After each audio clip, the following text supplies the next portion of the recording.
संपूर्ण माहिती असल्याशिवाय बोलू नये असं म्हणतात. ते किती खरं आहे याची प्रचिती इलेक्ट्रॉल बॉन्डच्या मुद्द्यावरून येत आहे. निवडणूक आयोगाने कोणी किती निवडणूक रोखे खरेदी केले याची यादी जाहीर केली आणि इंडिया आघाडीने त्यावरून भारतीय जनता पक्षावर टीका सुरू केली. राजीव गांधींच्या बोफोर्स सारखा हा मुद्दा पेटवता येईल असे मांडे विरोधक मनातल्या मनात तयार करत होते. माध्यमातील एका गटाने त्यांना चांगली साथ सुद्धा दिली होती. मात्र निवडणूक आयोगाने दुसरी यादी जाहीर केली आणि हा मुद्दा आता इंडिया आघाडीवर उलटलेला आहे. कारण इंडिया आघाडीतील एक प्रमुख पक्ष द्रविड मुन्नत्र कळघम म्हणजेच द्रमुकने चक्क एका जुगारी कंपनीकडून मोठ्या प्रमाणावर निवडणूक निधी घेतला आहे. आता हा निवडणूक निधी की लाच हाच मोठा प्रश्न आहे.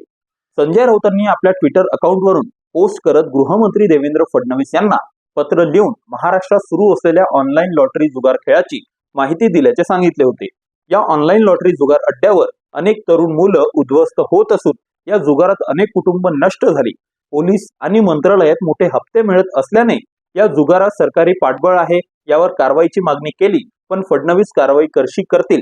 या जुगारी कंपनीने 450 कोटी भाजपला देणगी दिली आहे असा आरोप संजय राऊतांनी केला होता.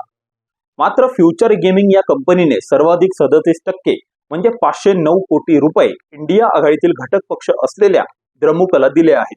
हे स्वतः द्रमुकने सुद्धा जाहीर केले आहे. त्यामुळे आता टीका करायची कशी आणि कोणावर असा प्रश्न इंडिया आघाडीतील नेत्यांसमोर आला आहे.